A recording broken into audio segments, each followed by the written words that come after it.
You just got your windows tinted, and now you're staring at little bubbles, wondering if something went wrong. Most of the time, nothing did.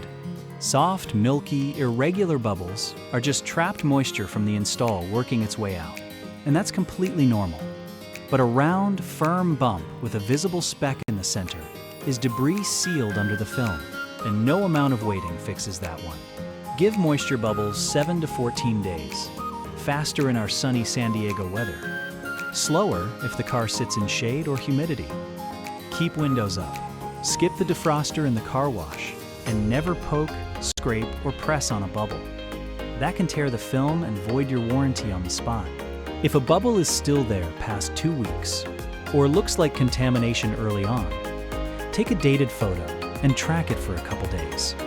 That simple record is what turns a warranty claim into a fast, no-drama fix instead of a back-and-forth argument. A good installer stands behind the work long after you drive off the lot, which is exactly what our lifetime warranty here at Speedy Windshield Repair is built for. If you're seeing bubbles that don't look right, send us a photo and we'll take a look, free of charge.